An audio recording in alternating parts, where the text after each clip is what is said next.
Welcome to World in 2 minutes. These are your headlines.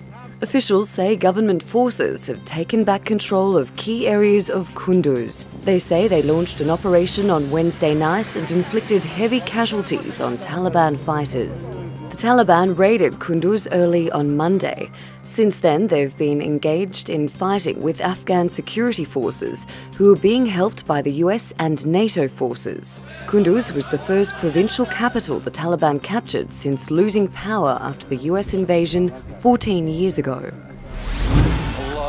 Russia says it has carried out airstrikes against ISIS targets in Syria. But the US, NATO and rebel groups have denied the strikes targeted ISIS. They've accused Moscow of launching missions in Homs and Hama provinces. The provinces are currently under the control of rebel groups that don't belong to ISIS.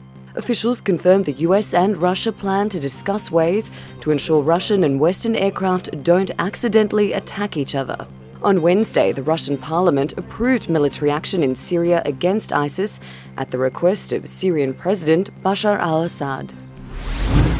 The US Congress has passed legislation that extends funding for federal agencies through to the middle of December. President Barack Obama signed the bill and the government was able to avoid a shutdown.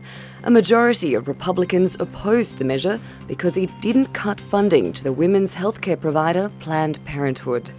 A legislative amendment in the US restricts medical providers from using federal funds to perform abortions in certain cases. Some people say funding Planned Parenthood at all disregards the law. The government says it's translated part of its constitution into Arabic.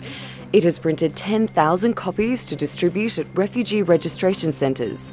It's to help people integrate into German society more quickly. Many of the 800,000 asylum seekers Germany is expected to take in this year have escaped from Syria, Iraq and Afghanistan. Thanks for watching. TRTworld.com, Istanbul.